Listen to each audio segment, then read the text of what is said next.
Hello. അപ്പോൾ കുറേ ദിവസത്തിന് ശേഷം വീണ്ടും ഒരു വീക്കെൻഡ് വ്ലോഗാണ്. നിങ്ങളിത് ഇപ്പോഴാണ് കാണുന്നെങ്കിലും ഇത് 2 ആഴ്ച മുന്നേ നടന്ന സംഭവമാണ്. അപ്പോൾ ഈ വീക്കെൻഡിൻ്റെ പ്ലാൻ എന്താണെന്ന് വെച്ചാൽ കണ്ണൂർ പോകാമെന്നുള്ളതാണ്. എന്തിനാണെന്ന് വെച്ചാൽ നമ്മുടെ ടീമിലെ സുധിൻ്റെ കല്യാണത്തിന് വേണ്ടിയിട്ട്. അപ്പോൾ കല്യാണമുണ്ട്, റിസപ്ഷനും ഉണ്ട്. നമ്മൾ റിസപ്ഷനാണ് പോണത്. അതുകൊണ്ട് ഞങ്ങൾ സാറ്റർഡേ തന്നെ ഇവിടുന്ന് സ്റ്റാർട്ട് ചെയ്തു. സൺഡേ ആണ് നമ്മുടെ മെയിൻ ഫംഗ്ഷൻ.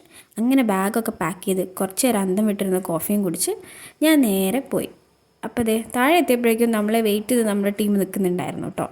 അങ്ങനെ കുറേ പോയി കുറച്ച് കഴിഞ്ഞപ്പോഴാണ് അതെ കല്യാണം കഴിഞ്ഞു, സുധിൻ്റെ കല്യാണം കഴിഞ്ഞു എന്ന് പറഞ്ഞ് ഗ്രൂപ്പിലൊക്കെ മെസ്സേജും വീഡിയോസും ഫോട്ടോസൊക്കെ വന്നത് കേട്ടോ.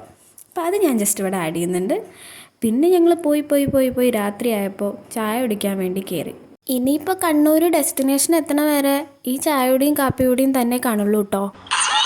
രാത്രി 9:05, രാത്രി 10:50, രാവിലെ 7:20, രാവിലെ 7 മണിക്കൊന്നും അല്ല കേട്ടോ. ഞങ്ങൾ നല്ല നട്ടപ്പാതിരായി അവിടെ എത്തിയപ്പോൾ ടീമിലെ കുറച്ച് പേര് ഞങ്ങളെ വെയിറ്റ് ചെയ്യുന്നുണ്ടായിരുന്നു. പിന്നെ ഞങ്ങൾ എങ്ങനെ റൂമിൽ പോയി. അപ്പം ഉണ്ട് ഇതേ ആകാശം, എനിക്ക് കണ്ടൻറ്റ് മിസ്സായിന്ന്. ആ വിഷമത്തിൽ ഞാൻ പോയി കിടന്നുറങ്ങി. അപ്പോൾ ബാക്കി അടുത്ത വീഡിയോയിൽ കാണാം. അപ്പോൾ ശരി, ടാറ്റാ.